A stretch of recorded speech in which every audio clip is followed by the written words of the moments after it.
Good evening and welcome to the Vigilante Dialogues. I'm your host, Shaina Smith, welcoming you to another episode in the National Boardroom. This evening, we hope to have yet another stimulating and interesting discussion. And I have with me tonight someone who is not afraid to say what he has to say, so we hope to have a good one. Bishop John Ivan Cline, welcome back to the National Boardroom. It is my pleasure. All right. So, lots to talk about tonight, Bishop. Lots been going on. Going to even touch a little bit on the U.S. election. Oh, how about that? Okay. This is on the eve of the big event. So I guess we are live. Yeah. So to the BVI tonight. Mm-hmm. Beautiful. All right. So tonight we're going to talk about a couple things. Let's start off with one of the areas of where you're known for, which is business. And I know this is something you're very passionate about. What are your thoughts in terms of the current business climate in the BVI right now? A lot has been happening this year in terms of increases in taxes and different things happening. So share with us some of your thoughts. I think that taxes are necessary to run the country. Mm-hmm. And obviously, our country is under a financial crunch.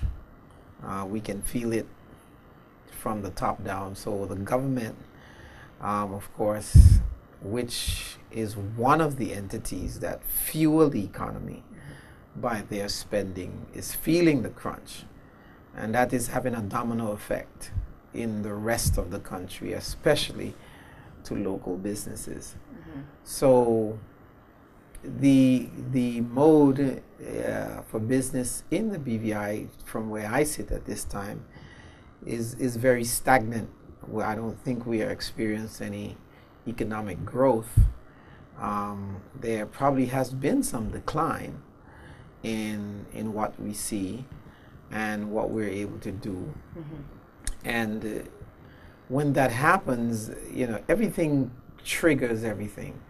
Because if you don't have economic growth, then you can't have employment, and then your youth, those coming out of college, will have a hard time finding work. So it is a time where all of us should be aware.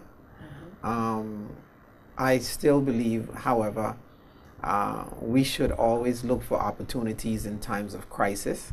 Okay. We should always be prepared and look for new ways in which we can generate revenue and bring revenue into the country. Mm-hmm. So even though we are where we are now, I do believe that it's still an opportunity for government and country to continue to seriously think about other ways in which we can generate revenue and keep the money, and this is key. How do we keep the money circulating into our economy before it is shipped out overseas? Because one of the things that the BVI does well is export money. Mm-hmm. So the business climate is very, in my opinion, stagnated. Mm-hmm. It's not to the point where it is dire. But when you don't experience growth, anything that doesn't grow will eventually die. Mm-hmm. So we are just aware, we are alert. But the opportunities, I think, for looking for new growth areas, mm-hmm. new revenue areas, I think, is what we should be doing at this point. Okay. So from a policy standpoint, what are some of the, I guess, maybe changes or new policies that we should be looking at for whether next year or, basically in the near future as far as stimulating economic growth? Well, policies, I think, should be looking at areas in emerging markets. If we talk about energy, mm-hmm. Renewable energy is a big thing. And I remember writing to the government probably some months ago, and I'm saying this is a space where you need to ensure that BVI landers and people that live in the BVI have an opportunity to own this sector. We ought not allow it to go into foreign hands. Okay. Because then we would have, again, spent a lot of money that from the time it leaves government or somebody else's pocket, it goes overseas. We already have to import everything. So how do we keep it circulating into the economy? So I think energy is one of those places. Okay. I still think there are opportunities in the technology market. Of course, the government has been talking a lot about agriculture and those kind of things. And I know, when people think of agriculture, they think about going up in a ground and farming the hillside. And farming the hillside. Yes. But there are so many new trends in agriculture and aquaculture where you can not only stimulate your economy but create jobs and at the same time feed your nation. So let me interject there in terms of, we've seen a recent headline about the greenhouses. What are your thoughts in terms of what should happen there or what we should do? Because basically the investment has already been made, so it's something where we can't turn back now. Yeah. And I don't know if persons are aware, there's actually I guess it was the second set that was supposed to have been installed at Virgin Gorda that we still need to figure out what we're going to do with, because again, we've already purchased the infrastructure as it relates to the greenhouse projects, and we need to figure out a way forward with those. Yeah, I mean, it's unfortunate that the greenhouse project has taken so long. But I do, however, feel that the progress that is being made is vital. It could not come at a better time in terms of what we need to do to help to feed ourselves. Any country, I believe, that depend constantly on importing their food to feed their nation, put themselves at a severe disadvantage, because then the rest of the world just has to sneeze. Shipping or whether it's air or sea just has to be cut off for some reason or another, and then your whole nation begins to starve. So developing a vehicle like the greenhouses where you can actually begin to grow your own food. Okay. And there should be a conscious effort made by the government with whoever they're going to contract with, to say this is the kind of foods we would like to see. Because the greenhouses, they're big, they're huge, and you can produce a lot of food in a small space with greenhouses. So you can supply hotels, you can supply restaurants, you can supply supermarkets. I mean, you can supply a whole lot of food with the greenhouses that we have. So I believe that, yes, they are on the right path. They should do whatever they need to do it speedily, so that they can be up and running, so that we can start producing food. So should this be a government project, or you think this should be something for the private sector? I think it should be the private sector. I think government can run stuff, but sometimes it gets so tied up in bureaucracy. I think it should be some type of public-private partnership with the private sector, owning and running and helping to meet government's expectation of what they would like to see out of these greenhouses, what kind of foods, whether they be cash crops or medium-term crops or long-term. The long-term crops mostly are grown outside, but cash crops, definitely, medium-term crops definitely can be grown in the greenhouses. Okay. So that is something, I guess, for the next 5 years in terms of us planning for that new industry or the evolution of agriculture as we know it, from farming in the hillside to actually growing in the greenhouse. And I must say, the farmers in the hillside, they have nothing to fear. They would still be relevant. They would still be relevant. Because those in are terms different of- crops. Because when we it's a talk about the different fruit crop. trees, It's different crop. papayas, those types of things won't be grown in a greenhouse. Yeah, bananas and good Growing provisions. those things are still the kind of food we need to actually go back to and eat, because hey, They're healthier. they're much healthier.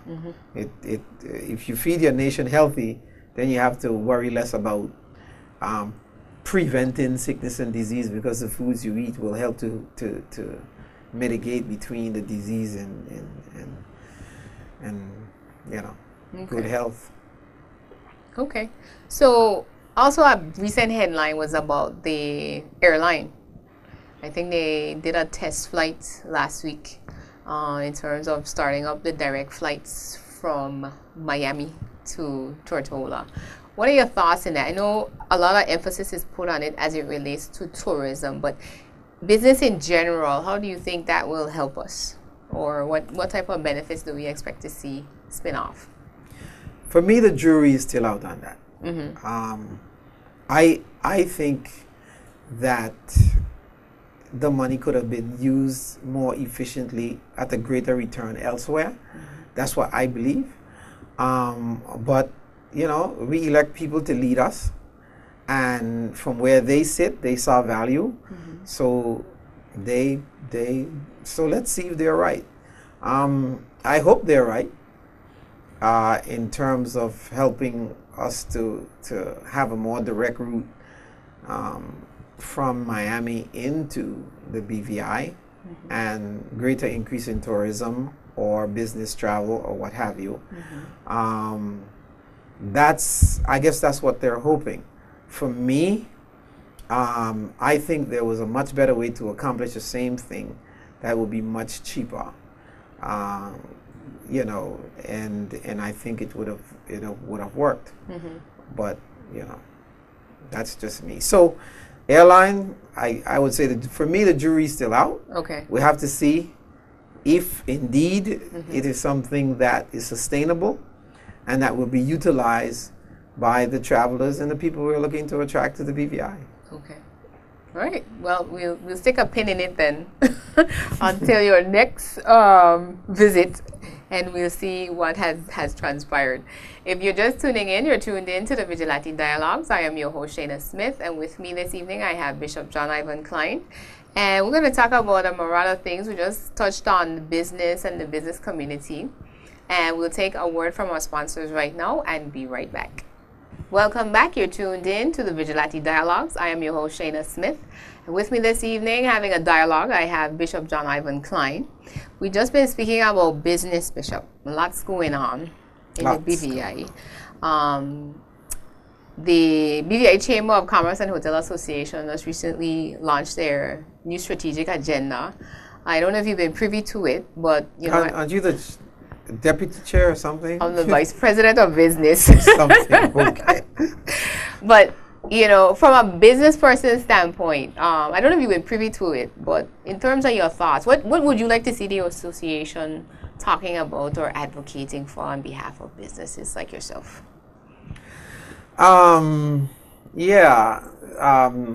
Tax structure that is in favor of the local business, so that we're not competing with the person coming in or importing from Amazon and coming into St. Thomas.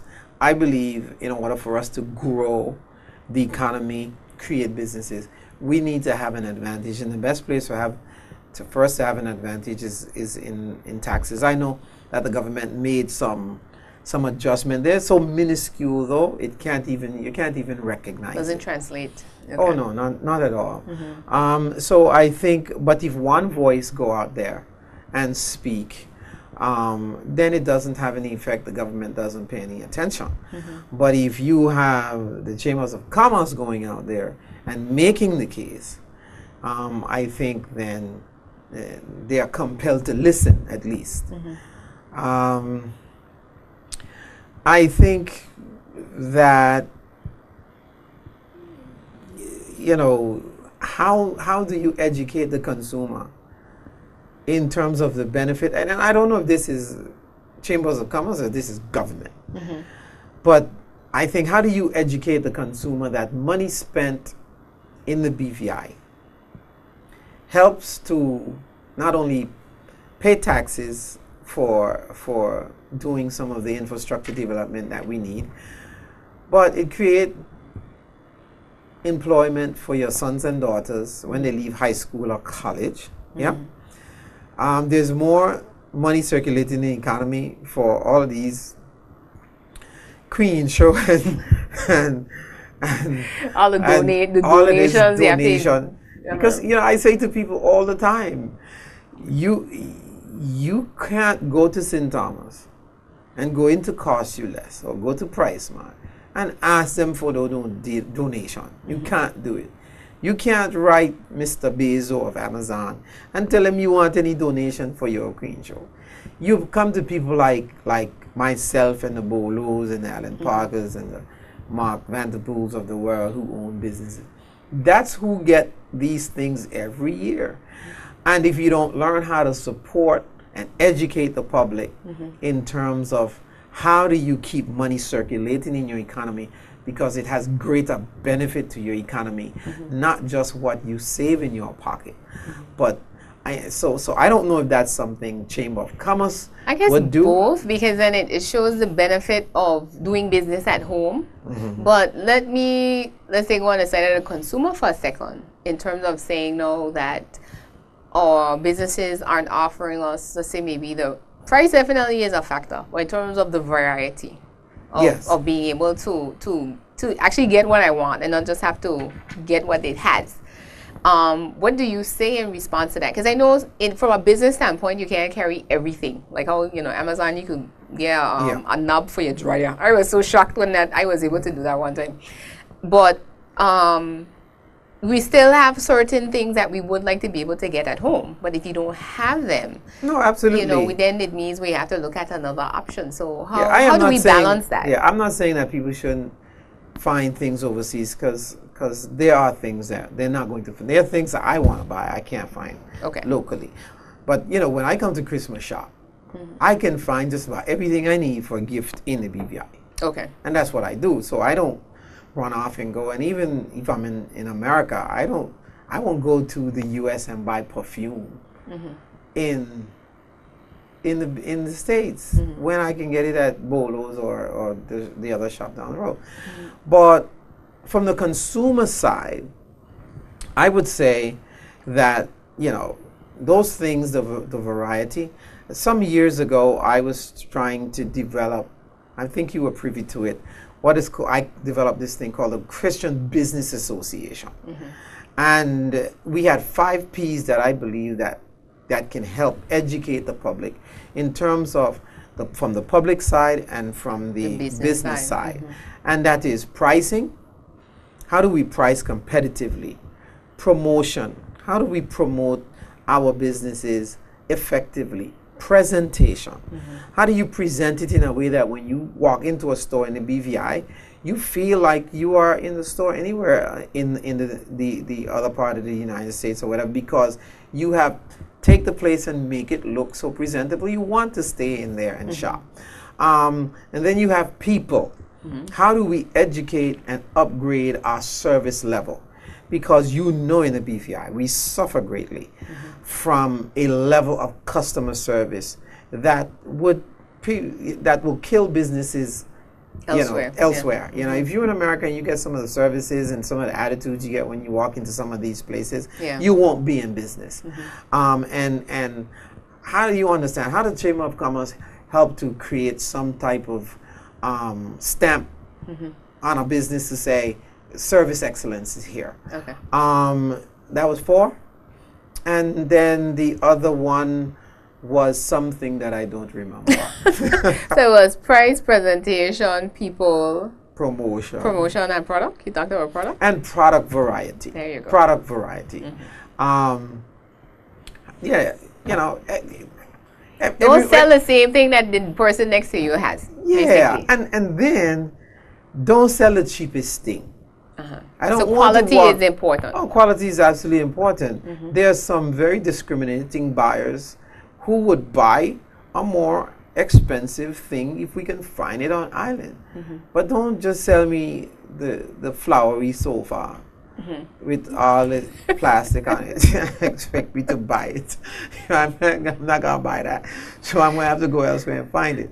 So the product variety, absolutely important and essential, and product quality, of course. Well, I guess from the chamber standpoint, it would be a matter of educating business owners and leaders, you know, about the importance of different aspects of business. But they are members. They're who make up, right? Yeah. So, because what I found from a consultant standpoint even is the understanding that some people have in terms of when they go into business, it's not just about offering a product and that's it, but that there is a lot of other things that factor into their operations that will make them successful. And then long-term success is also has to be a part of it, because sometimes people just look at the short-term profits. But then in terms of, okay, where am I going to be in 10 years? Am I still going to be here, or will we have packed up because somebody came in doing the same thing, but their quality was better, their people service was better, you know, and promotion was everything was on point. Yeah, any business going to business chasing the money is not going to be in business long. Anytime you go in chasing money, then you're not going to survive. Yeah. So those are things I think the chamber will look into focus on, because that's all part of our strategic point of developing businesses. And again, the important key, I don't remember if you touched on it, was in terms of businesses is the cog of the economy.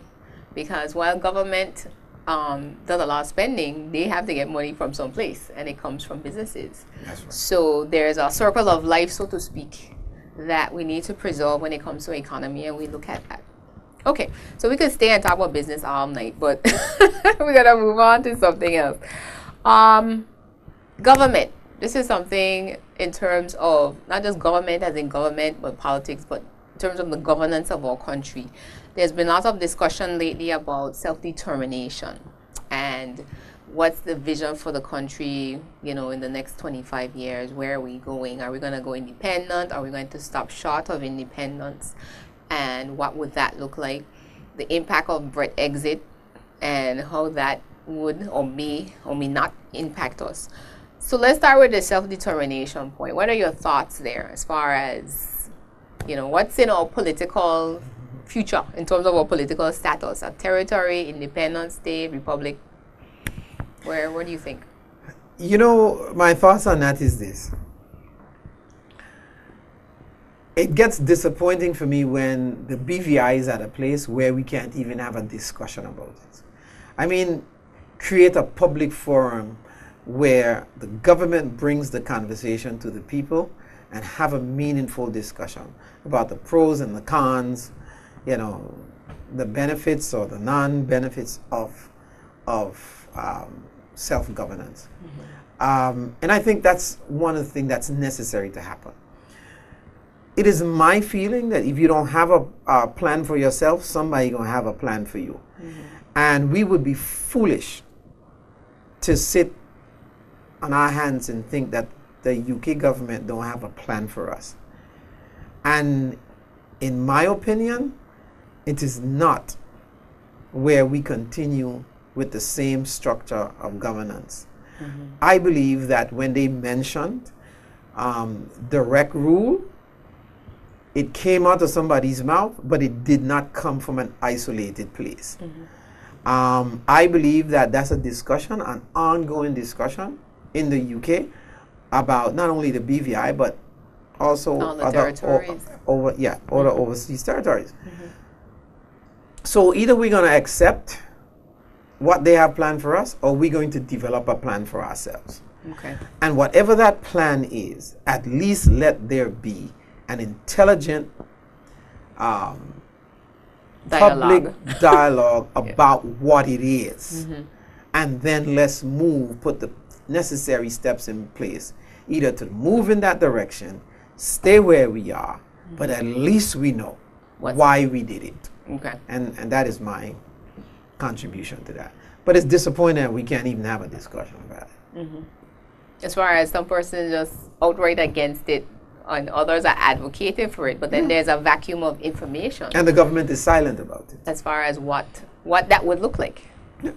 So bring those who for those who against, those who don't know what to think because it's really only a few people, a few, maybe a couple thousand people in the country that really care one way or the other now.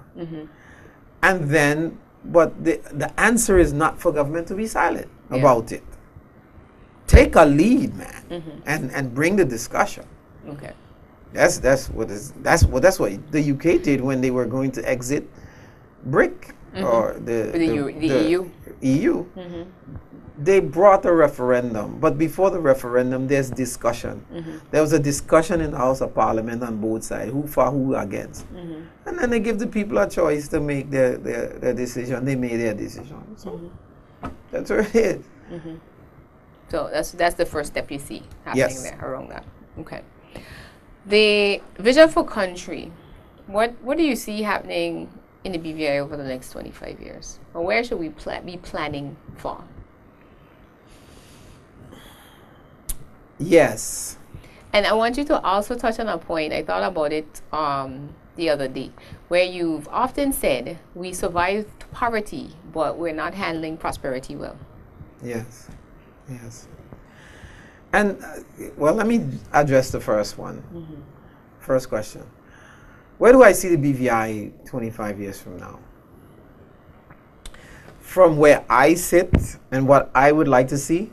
Well, I guess you could do both, where we are right now, where we could possibly end up, versus where we should be. If we don't do anything differently, I am afraid of the legacy we will pass on to the next generations to come. I am literally afraid because I don't see a comprehensive plan. I didn't see it from the previous government. I don't see it from this government as to an overall approach to say this is where we want to be. So I can talk out of the top of my head from now till the cows come home. If the governing body, the people we elect, don't sit around a table, include some of the private sector, and say, what do we want our BVI to look like 25 years from now? If you don't have a goal, you're going to end up anywhere. Well, if you don't plan, you're going to plan to fail. Yeah. So I would like to see, from an environmental standpoint, how we develop responsibly, how we recreate our ponds that we fill up with dirt. We need to dig them out and recreate them. We don't have to make them as big, but we need to preserve our ecosystem with our coral reefs, especially like in King Edmund, places like that are dying, 60% dead, with our beaches. The soil now that's mixed with the sand is growing constantly because of runoff, with the waters being polluted because we lack the political will to regulate these yachts that sail in our waters and don't enforce the law to say they should have holding tanks and stop flushing raw sewage in our waters. We ain't gonna have no environment. Nature's little secret is becoming a scandal right now if we keep on the same it's not trend. If we keep on the trend. From an economic standpoint, so that's the environment. From an economic standpoint, the areas that we want to grow in, whether it's agriculture, telecommunication, or technology, renewable energy, those areas where we want to own to, and even in manufacturing, I believe that we can find high-level manufacturing, that we can have a good manufacturing plant out somewhere out in Biff Island or something like that, where you can manufacture and export stuff. We can seek out those opportunities and provide jobs for our people who are coming out of college, who are coming out of high school. I actually see that happening in the agriculture industry, because food processing means that value is added to the product, and it would not just be for local consumption, but then it's ready for export. And once again you have a good quality product, we can send it throughout the Caribbean, and there's opportunity there for us to expand our economy through exports. Yeah.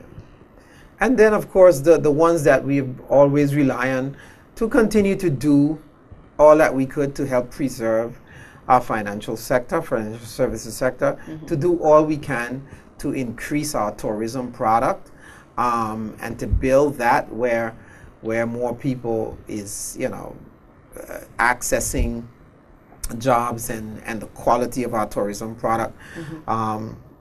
Because if you notice, the BVI really on Tortola itself, we really haven't had a development of a hotel in many years. I mean, Maria's did their thing with the upgrade, and I think Treasure Isle did something. But those are the things we like to see. There's a lot of talk about the airport. I'm definitely not in favor of the airport right now. Not with the financial. I think maybe 10 years from now or 5 years from now, when we get a better grasp on our financial, what do you call that? Financial management. Our financial management. I think we could look at spending $200 million on the airport. Right now, I think for our tourist products and those coming in, what we need is a good concierge service. We meet them in St. Thomas. When they get off that plane, we rent a nice little comfortable lounge in St. Thomas, and we put them there. The government invests in 2 wonderfully air-conditioned, running on time ferries with proper management. When they're coming from St. Thomas to the BVI, there's music, there's an immigration officer on the boat. Everybody is being cleared and processed at the same time, so that when they reach the BVI, they're not hurtled into some little alley at Rotong or West End trying to clear customer immigration. That we be innovative in our thinking and getting people the experience that people have coming to the BVI. Make it smooth. We don't have to stick with the traditional mold. Somebody needs to think outside of the box and say, we can do this. Let us develop our own models. But because when you go to America, you are hurdling a line, you think you got to come to the BVI. You don't have to. There are other ways we can get people into our country and make them feel that coming to the BVI is a wonderful experience. From the time I get off that plane until I leave this island again, it's been a wonderful experience. That's the kind of BVI I would like to see. And from a social standpoint, that when it comes to emancipation, that it's a cultural event, that our schools are involved, that our churches are involved, that, should I stop talking now? No, keep going. That, because I feel like I'm rambling. No, we're on the social aspect now. Go ahead. That we are so inclusive in the consciousness of our country, that we tell our story over and over again to the next generation coming behind us and the next generation coming behind us. That we have, I like to see that thing that HLSCC has done with putting up those faces. Oh, that's who's awesome. gone through. That's awesome. Graduates of HLSCC. Love it, love it, love it, love it. Because now you see what we produce. You see what we can produce.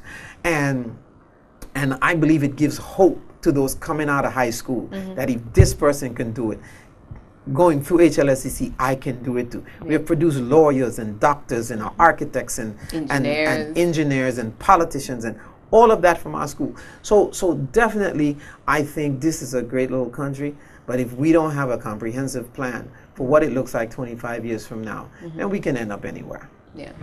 Do you think it's one of the things I came across while prepping for the show was about unbelief? And it's so often we find ourselves in situations, like say going back to the greenhouse project, where instead of looking within to say, well, are there entrepreneurs that have the capability and the capacity to pull off an operation like that, or we have to go elsewhere because we believe that if it comes in on a plane, somehow it's better, or and it's going to be a better outcome than us doing it ourselves, or looking amongst ourselves to say, well, this person let's give them the opportunity to do that and see what happens. And again, we don't have all of the necessary expertise on island, but we have people who know people, who can form the partnerships, who can subcontract out, who can bring in the expertise we need, but it don't need to be owned by us. So if we're going to develop the greenhouses, let the local person present a proper plan, and that plan probably will include someone who's done it and done it efficiently, done it effectively. We can leave the BVI and go to their greenhouse somewhere that they've done, and we can see it in operation, so that we know we ain't gonna get stuck, with some twiddling our thumbs. So there are things, we can't do everything. It's like when they were building the hospital. There was a special partnership between the local contractor and the foreign contractor, bringing some expertise together, because when they leave, we are the better for it. Yeah. We know more than we did going in, but the knowledge stays with us. We just don't give it to them and nobody learn nothing. That don't make no sense. Yeah. So local ownership is key going Oh, forward. it's absolutely key. It's absolutely key. Someone asked me the other day if I bid on a contract that the EU sent out for the overseas territories or Eastern Caribbean, something like that. And we didn't bid on the contract because there was a stipulation in the contract. Now this is the EU sending out this thing, right? To the Caribbean, and we must bid on it. But you know what one of the stipulation is? That every piece of equipment that's bought must be bought in the UK. You have to buy it from the UK. So they're going to give you the money, but spend it in our country. You can't go to John Cline and buy it. Source your equipment up in the States, up in the UK, and then send it to the Caribbean. You cannot just go. These are people who think this thing's through. Like, how do we keep the money circulating in our own economy? Even though we're sending it out, we have to make sure a percentage of it comes back to us. We don't think like that. We just want to get away. Yeah, they're being very strategic.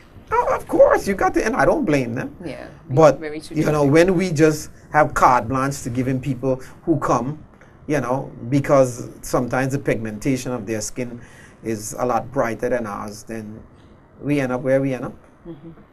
So we have to, we definitely have to believe more in ourselves as far as our capability. Absolutely. Because even if it's a matter of having the idea, once I have the idea, I can pull the money and expertise together. That's where it has to start. So that's very important. Okay, so we'll take a break here, get a word from our sponsors, and be right back. Good evening and welcome back to the Vigilante Dialogues. I'm your host, Shaina Smith, welcoming you to the National Boardroom. Tonight with me, I have Bishop John Ivan Cline, who wears many hats in our community. We started off talking earlier in the conversation about business, and then we pivoted to governance, because he's a very, I would say, an advocate when it comes to country, and passionate in that regard. So we're gonna pivot now to another hat, Bishop. And that's your bishop hat. A few months ago, actually it was last month, at the Power Plus services at New Life Baptist Church, one of the pastors talked about the relevance of the church in the 21st century. And I think, coming from America, he was talking specifically there, but I think that is definitely a relevant conversation to us here. And I know this is also something that you have spoken about on numerous occasions in terms of the importance of our churches past as well as present, because the churches have always been a pivotal part of a community from time it was introduced into the BVI, as far as I can recall. And what is its role going forward, and even now existing in our community, as far as where we need to go? And what are your thoughts there? Yeah, my thoughts are that we as a religious community need to mature in terms of what really is our role and what heaven, what the kingdom of God expects of us in the earth. The Bible calls us ambassadors in the earth. We are ambassadors. in the earth. We represent God in the earth. So we represent. So God presented himself through Jesus Christ. Now we are here representing God. Mm-hmm. And God is not just concerned with your spirit. God is concerned with family. Mm-hmm. He's concerned with your health. He's concerned with your finances. He's concerned with all of the totality of who you are. Mm-hmm. That's what God is concerned. When David was penning the words of the 23rd Psalm, the Lord is my shepherd, I shall not want. He wasn't talking about he want a spirit. Mm-hmm. He leadeth me to lie down in green pastures. His peace of mind. He leadeth me beside still waters. He leadeth me in green pastures, abundance and in the paths of righteousness. You have spirit in there. All of these things speaks to some aspect Mm-hmm. of life living in the earth. Okay? What the church has done is concentrate mostly on the soul of man. Mm-hmm. They want to save souls, which we ought to try to get people to surrender their lives to Christ because it's a much better life to live. Mm-hmm. But we can't do that while we ignore the other aspects of living. Because the people who come to our church have real lives, real problems. We live in a country that, if we are quiet with the social ills, if we are quiet with the challenges of whether it's our girls liking girls, our boys liking boys, and we must just be quiet about that, it threatens family. I don't care how you twist it. It threatens family. Mm-hmm. If we are not concerned with unemployment, that threatens the fabric of our peace and our safety, because unemployed people will have to go look money somewhere, and they're going to steal, they're going to do all kinds of things to get it, sell drugs, whatever. These are things the church has to be concerned about. Mm-hmm. The government cannot do everything. Their hands are tied from doing certain things. Mm-hmm. And I believe the Methodist Church had a pastor here that I serve with on the Christian Council, and I always repeat his words, that we are the conscience of the nation, mm-hmm. and the watchdog of our society. Mm-hmm. But I believe the church has lost its way in terms of that, because we ain't watching nothing. Mm-hmm. All we want to do is sing, praise, pray, go home, mm-hmm. eat some stew chicken till next week. And I don't know what the relevance is with that. I mean, it has some, mm-hmm. but I don't think that's what God intended. Because if you look throughout the Bible, mm-hmm. God called people who were about something. They were in business. Jacob was in business. Abraham was in business. David ruled a whole kingdom. Mm-hmm. These were men God appointed. Saul didn't get to be king by just being king, Samuel appointed Saul on the order of God. Mm-hmm. Then David.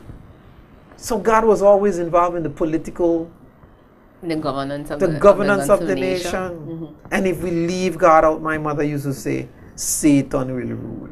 Mm-hmm. And we cannot afford to do that. So, well, I guess then you definitely don't believe in separation of church and state. That's a bunch of nonsense. It's a dialogue from hell. Mm-hmm. Separation of church and state. You see that in the Bible? No. It's nowhere in the Bible. The Jewish people's culture and their religion was synonymous. Mm-hmm. Their religion was their culture, and their culture was their religion. Mm-hmm. There was no difference. And that's what they were ruled by. Basically. You were born a Jew. Mm-hmm. You grew up as a Jew. That's who you were. So in terms of the church's influence, because what I'm hearing you saying is that the church needs to have more impact and be more involved. And you can't have impact unless you make contact. Okay. We can't have impact. It is why at New Life I set out to build Save the Seed. because I wanted to impact the lives of young people. That's why we call it Save the Seed. I wanted to provide a space in the community so that young people can come, families can come and bowl, young people can come and play basketball. There's no profanity, there's no selling alcohol, there's nothing like that in there. If you're found cussing, you're kicked out. If you're found smoking on the premises, we ask you to leave. This is not the place for that. We want a clean family environment where you can come, whether you're Baptist, Methodist, Chinese, or whatever you are. Oh, no denomination at all. No denomination at all. Yeah. But a place in the community where you can come and have a clean environment for family, for fellowship, for friendship, and then at the same time for God. And that, I believe that's what the church is. But you know, there are churches who frown on it, and people who one of the major part of the community that avoids a facility like that is church people, and that's sad. But the reason for which it was built was truly to save the seed, which is important, because if, again, like we were saying, government can't do everything. So while they might provide certain facilities, something like this has to come from, you know, another institution in our community, which it can be the church. So I believe the church has tremendous relevance, but I think that religion in the BVI has regressed. And I say that because when I was growing up, the school was run by the church. It was a church school. We went to school in the Methodist church. Yeah. There was a lot of things that the church had its hands on, and we always go back to T.B. Lettsome was a local preacher. Lavity Stout was a local preacher. I think Willard Wheatley maybe have been one, I'm not sure. But there were many local preachers who were in politics, because when the righteous rule, the people rejoice. Yeah? But when the unrighteous rule, the people mourn. Now, I ain't gonna judge them who they know, right? But if we don't look sharp, if we don't look smart, and they don't pay attention to God, we will mourn. They need to pay attention. So for persons who say Christians shouldn't be politicians, because I remember hearing this even last year. That's the last ignorance, election. and people who are totally uneducated and has bought into some American ideology about separation of church and state. It's pure nonsense. They cannot find that model in the Bible. They can't. Why go to the Bible for everything else, but when it comes to that, you ignore it? Why? Because America said you should have a separation of church and state? See what's happening in America now. Are they a better nation for that? They have money, but they have more crime than any other nation on the face of the planet. So, tell me, makes sense. So the question answers itself. Of course. That's what you think. All right. Well, Bishop, we're out of time. Any closing words? I was supposed to ask you about healthcare. What's new? You get 2 minutes. Healthcare. The nation's health is our business. I think a healthy nation is a more prosperous nation anywhere. If your people are healthy, then you don't have to spend a whole lot of money making them healthy. What I'll say about healthcare, and I'll say to the public, and those of you watching, your mother used to say this: prevention is better than cure. Eat right, exercise, watch your intake. All of this detergent you're putting on your plate them to wash your dishes, now they're saying that's linked to Alzheimer's. All right, some of the residue it's leaving behind. Okay, all of this deodorant you're putting on your skin has aluminum, causing breast cancer, prostate cancer. All of these things are not dropping out the sky. They're coming from somewhere. All right, we need to eat properly, more natural, cut out all of this cheese and this dairy and this sugar from your diet, because prevention is better than cure. You don't want to just live long. You want to live healthy. God will take care of how long you live. All of us could drop down dead. As healthy as we try to As eat. healthy as we try to eat. But if I'm going to live long, let it be healthy, let it be prosperous. And I believe the BVI provides an opportunity for us to do all of those things. Awesome. Bishop, thanks for dropping by. It's a pleasure. Look forward to seeing you again. You have been tuned in to another episode of the Vigilante Dialogues. You can check us out here on CBN TV on channel 51, Mondays at 8 p.m. and Sundays at 3:30 p.m. You can also check out our YouTube channel and watch us anytime at Vigilante Dialogues on YouTube. This is your host, Shaina Smith, saying, let us continue the change in conversation for a better Virgin Islands. Toot toot. I'm done. Yeah, I went over. I went over.